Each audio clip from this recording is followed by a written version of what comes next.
Well, hello everybody. Happy Tuesday and welcome to my Happy Stamping Studio. My name is Judy Anderson and I'm from the United States, and I am hoping to inspire you to be creative in your everyday paper crafting.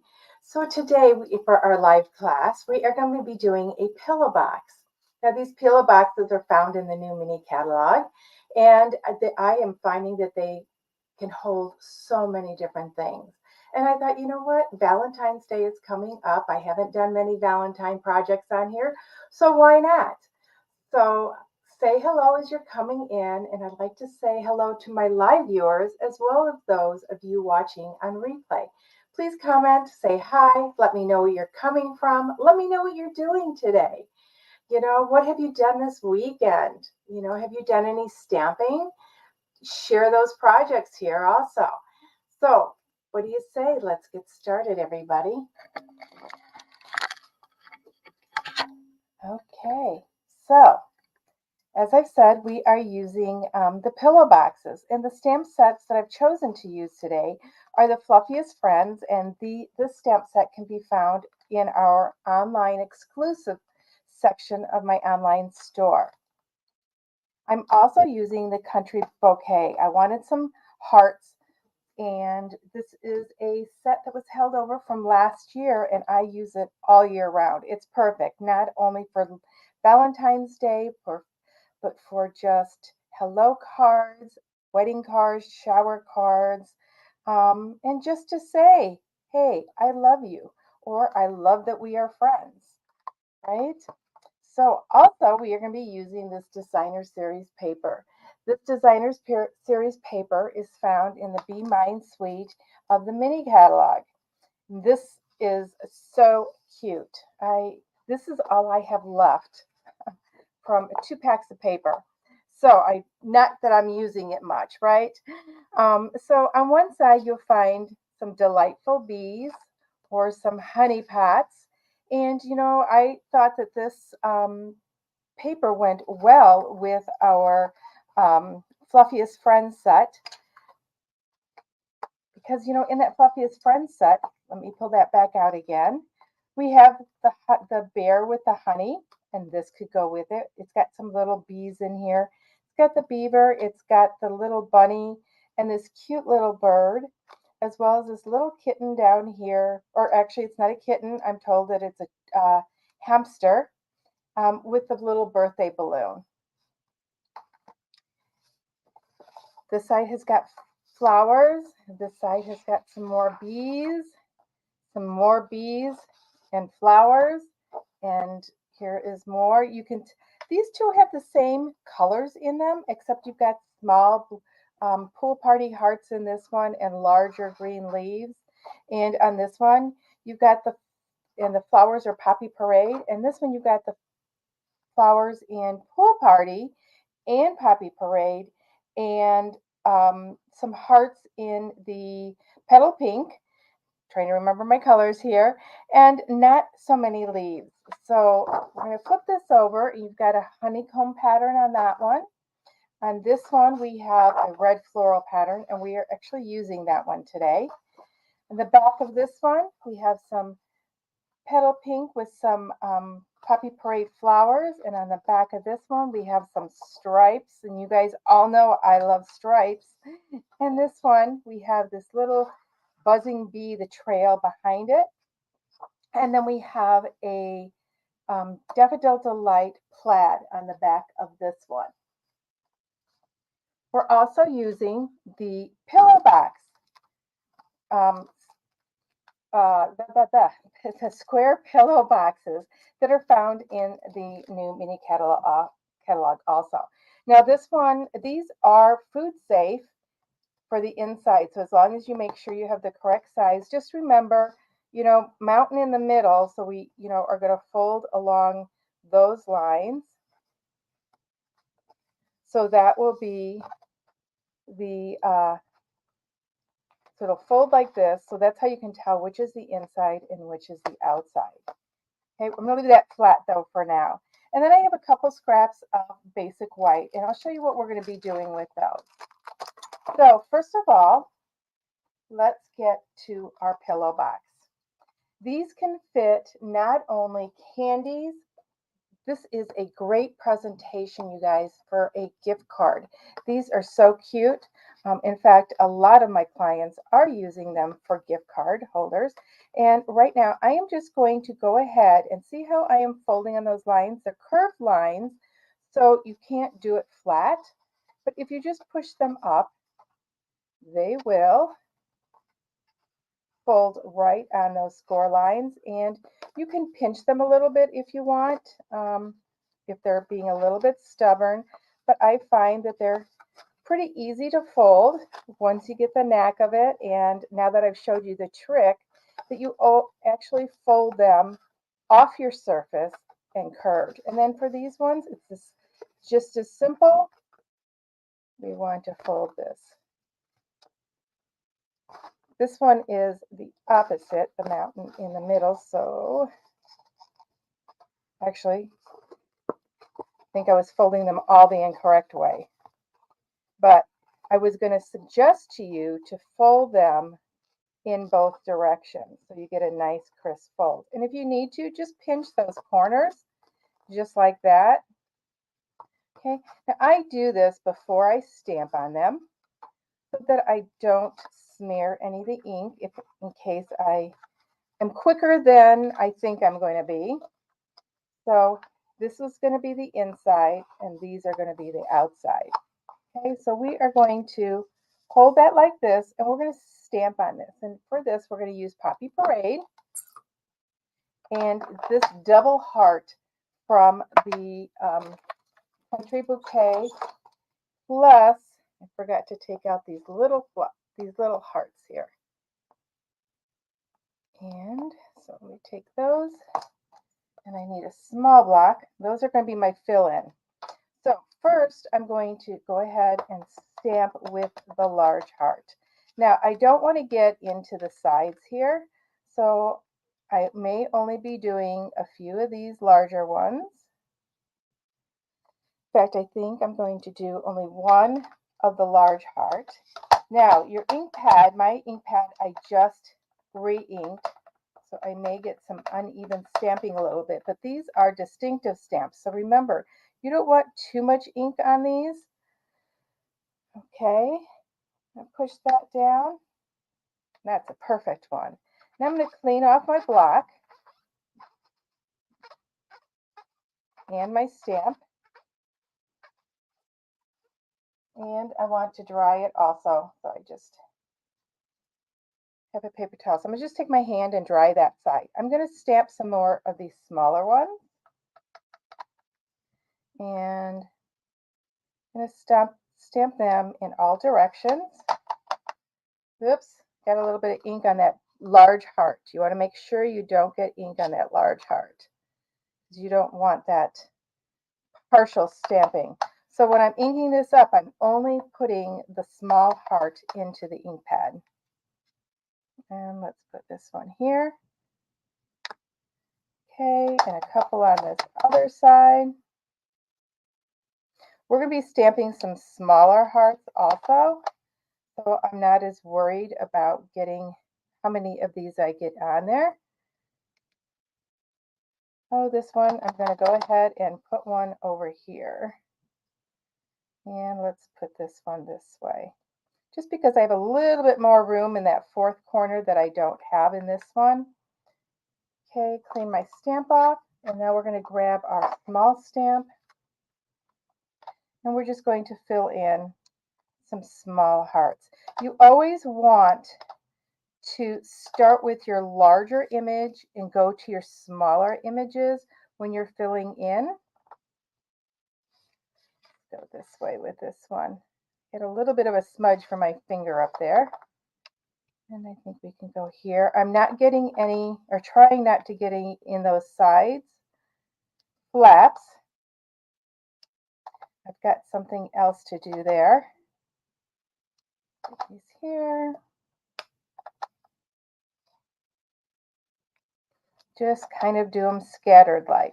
And then we're going to set this aside and let this dry. So we've done that much.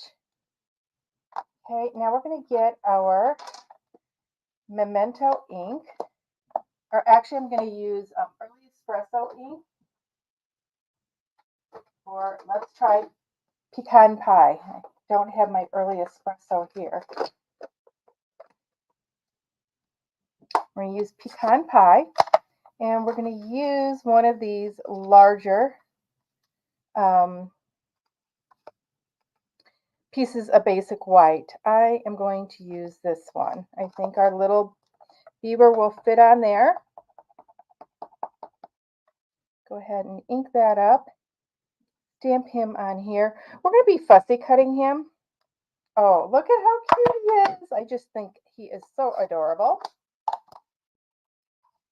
I just love turning some of my everyday stamps into Valentine stamps. Now, I have a small piece of basic white here, and we're going to color this in with some of our neutrals, or our naturals Stampin' Blends. And I have chosen numbers 3, 5, 6, and 7. And what I do is I will take the colors and I will put them on a piece of paper.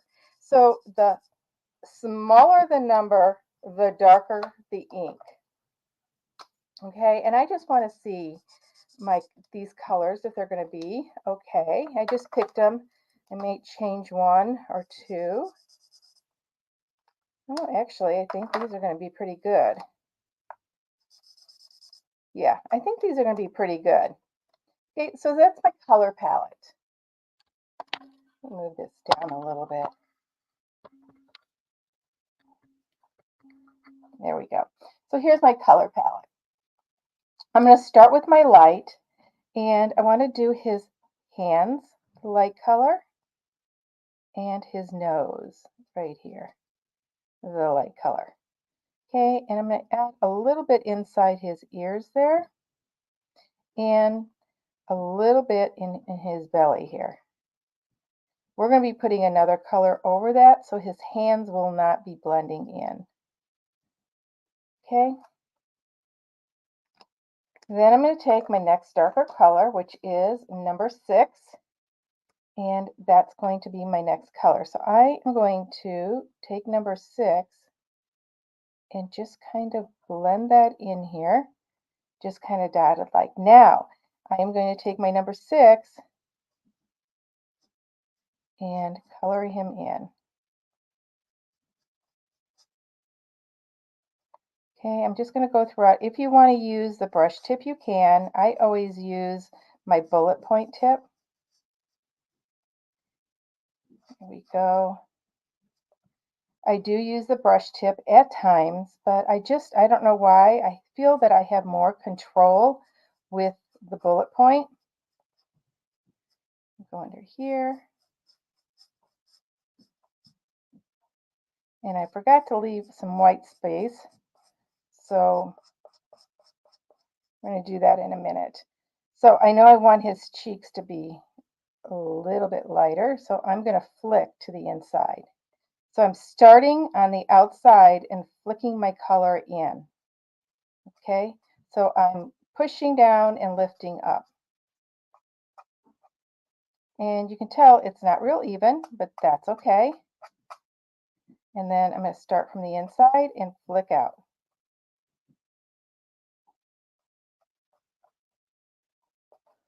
And just go all the way around. He looks kind of funky now, doesn't he?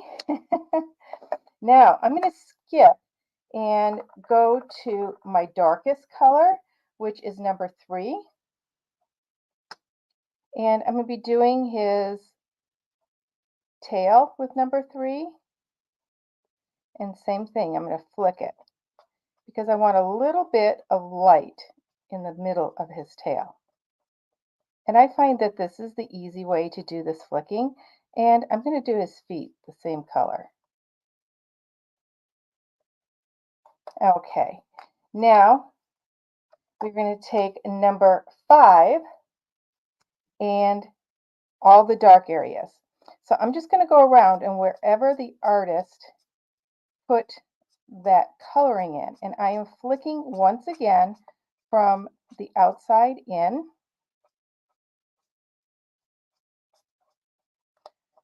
And go to this side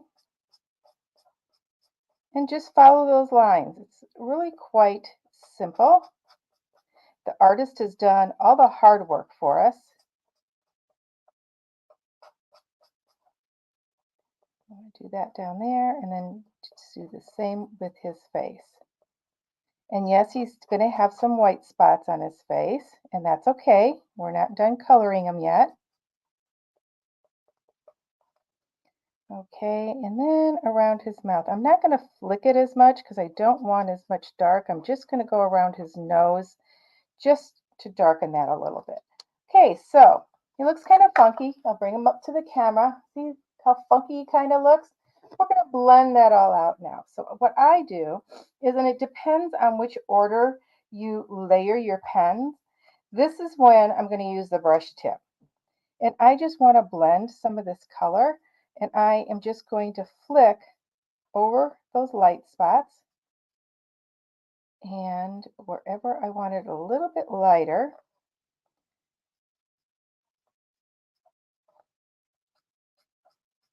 okay, so we've got that. Oops, right there. We're going to let that dry just a little bit. Now, the secret to your blending is not letting it dry too much. You want to work with wet. Now I'm going to take my color lifter, and I'm actually going to make cheeks on them. And I'm going to pull some of this color up because I forgot to leave some white space, but this is how you correct that. Okay, and see how that looks still kind of funky like. So now we're going to take that light color again. In fact, I think I'm going to go to a little bit lighter color. I'm actually going to go to number 10, which is the lightest color. And I'm going to color over all of that. And you will see it's going to blend those colors together. I'm doing this in a circular motion. And I'm just going to put, now I love the way his cheeks have come out. I just love those chubby cheeks. So now I'm going to go to number 6 again and pull in some of that little bit darker color into those cheeks because I don't want them quite so sharp along the edges there. So I'm just going around the outside. And I'm probably going to do a little bit more blending. This you can sit here and play with this as much as you want. Okay, I'm going to take that number 1 again, and I'm going to go over, just blending those colors a little bit. Okay, so that is pretty much how I like it. Now, I am going to use the brush tip with the number 3, and I want to do the heart twigs here. And just color those very lightly. If you find that your ink is blending a little bit, you can wait a little bit until those other colors dry. It won't bleed out as much. But there we go. I do want, oh, the dark color, the number 5. I'm going to make a couple of these areas just a little bit darker. And like I said, just play with your image till you get it how you want it.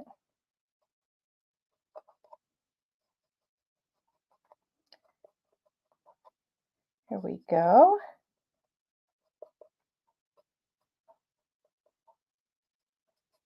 I'm actually going, and then I am going to take our black, and I want to make his nose black. So I'm just going to go over his nose a little bit.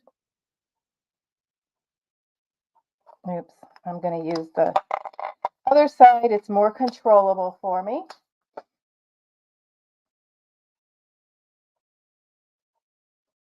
There we go. I'm going to go over his eyes because they kind of faded a little bit. Okay, so he's all done. We're going to puffy cut him real quick. The rest is going to go really quickly. And I'm not going to cut real close to him. I'm going to leave a little bit of a white reveal around them. Find that sometimes that's easier when you're cutting. Remember, let me turn my scissors around. Remember when you're cutting that you're going to move your image around, not your scissors. It will make smoother cuts. All you're doing is opening and closing your scissors.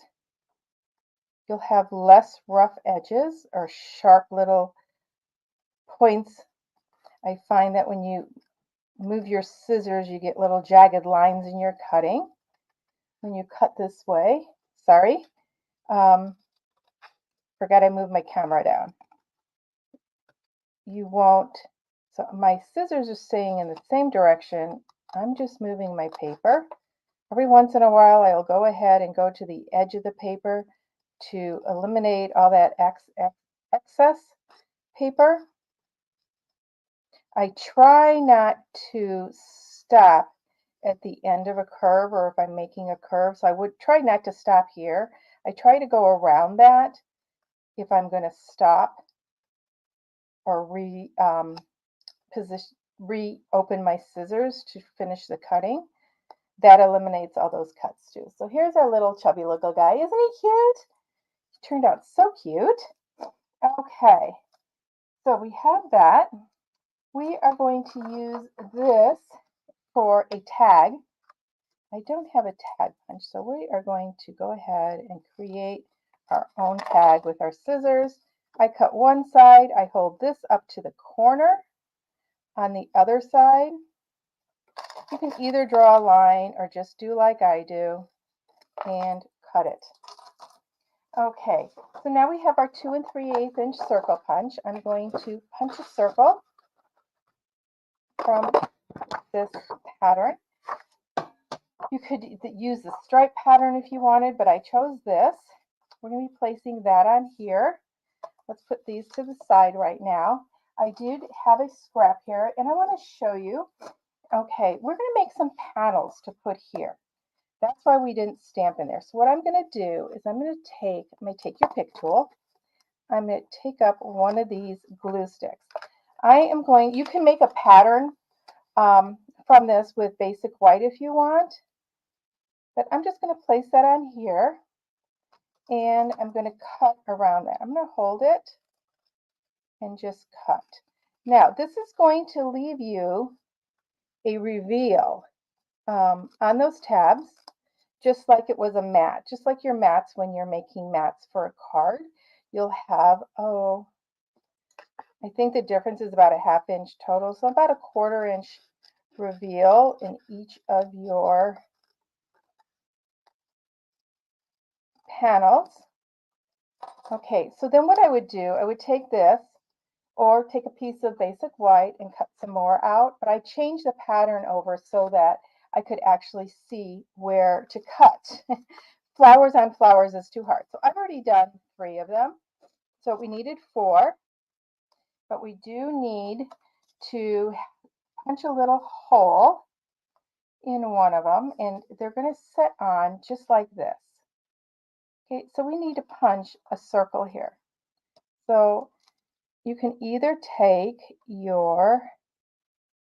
I'm just kind of marking where the circle is by pressing down with the paddle side or the spatula side of my take your pick tool. Okay, then let me see if I have a circle small enough.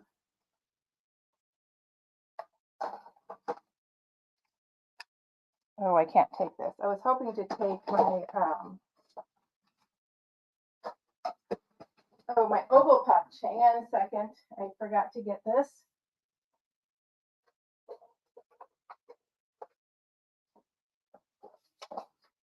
So I have one of our old 3/4 inch punches, and I'm just going to hold that up into where that circle was, find the line, and go ahead and punch it. Now, I'm only going to do that on one side because you only really need to open one side. The other side we're going to put on regular. Okay, so we're going to take our glue, our liquid glue, and adhere this on. Now, if you didn't want to spend the time to do this much work, be careful if you don't put this back on there. You don't want to be touching that glue side. Plus, that kind of helps mark where which panel I'm not going to mark or do. So here we go. That lines up. I'm looking at my lines around that more. So it's going to butt right up to there just about. Okay, and then we're going to do these two here because the other two flaps have the adhesive on them. So we're just going to center this one in here. See how easy that makes that? A little tip for you. So you can decorate these or any other boxes that you may have and change them up. I'm actually making these for our mail person and my UPS guy, Mike. We don't see Mike at the holidays, so he's back because they split his route because he's got a large route.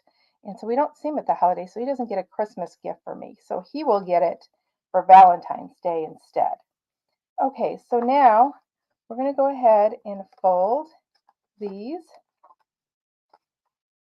Okay, and these are going to fold in like that. So we're going to undo our adhesive coverings. You can, once you've done one of these, you can actually save that one so you don't have to take off another one. Now, when you do this, you're going to put it down, put the flap down, and it just rides right against that other flap. And once you have it, then you can push it together. Okay, see how easily that goes together? And we're going to remove this one. Once again, push this one down first. It does give a little bit. It's a pillow box, so it's a little fluffy. Push it against the line on this side. Start to fold that one down. Once you have it in there snugly and you know it's in there all the way, you're going to push down on it. Okay? And this is where I said we don't need to do both of those because this is going to flap over like that. And isn't that cute? Oh my gosh. You could give it just like this, but I need to do a little bit more customizing, right? I want to put a tag on here. So we're going to take this little guy and put him on with some dimensionals. Oops, that one stuck to my hand. Let me get my take your pick tool. I have them both here today. Surprise, surprise. Usually have trouble finding one. Okay, we're going to take this off. We're going to place this on our circle. We're going to put him right here. We could have even colored the inside of that poppy parade, but I didn't. We're going to put this on here like this. Just a simple tag. I'm going to grab the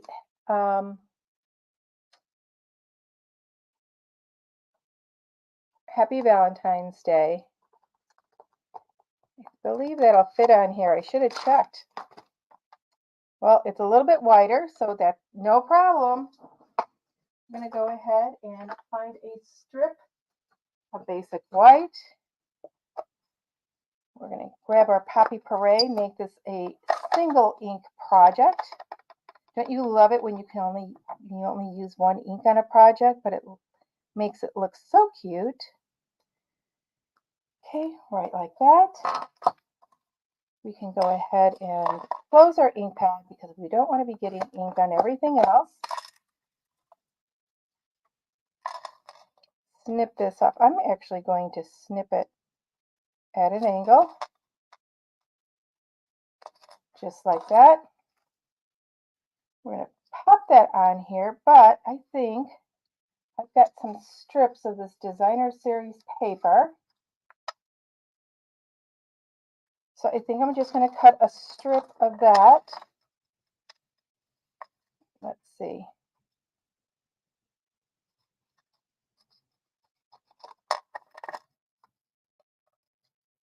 And can be doesn't have to go all the way across.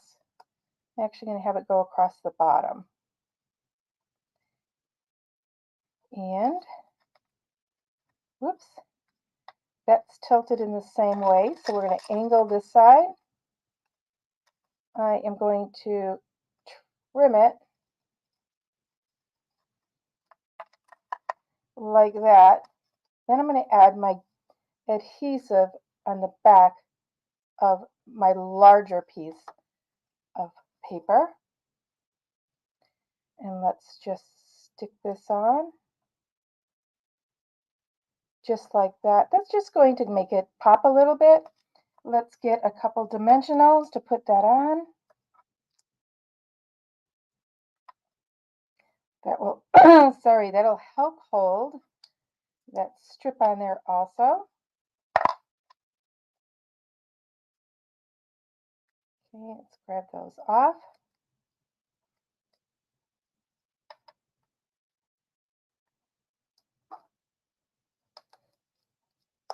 I'm actually going to angle it. Okay. And then I am going to punch a hole. We're going to put this on. I don't want to center it. I think I want them off to that side a little bit. I'm going to go ahead and put some adhesive glue on here.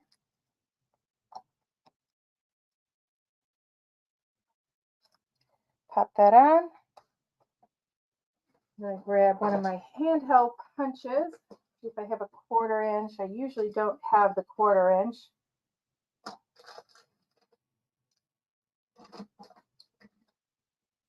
Oh, I've got this rectangle one for ribbons. Put that right there. You can just use any old hole punch for that. And then I have the coordinating ribbon. This is the Sweet Sorbet. And actually, I think the colors in here are Sweet Sorbet, not Poppy Parade. Oh dear. But they go together. They coordinate. Let me double check. Oh, yeah, it is Sweet Sorbet. I should have used Sweet Sorbet instead of Poppy Parade, but that's okay. They're close enough. It's a little bit orangier. Kind of noticed that when I was working here. So I want to get, a long piece to go around. So I've chosen this much. So we're going to see 1, 2, 3. Oh, I measured it just about right. A little bit longer. We're just going to wrap this around. I'm going to tuck some goodies in there and a gift card for him. And just put that on like that. This is the bottom side. So I'm going to run my ribbon through this from the bottom up.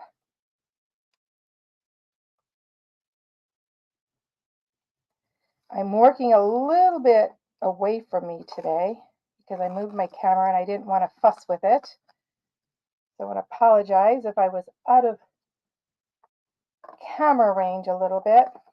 And then I'm just going to tie it again and tie a bow. And my project is done. Just like that. Like with all my bows, I take the ears together and then the legs and pull them like that. If you want to fuss with them, you can. Let's trim it just a little bit.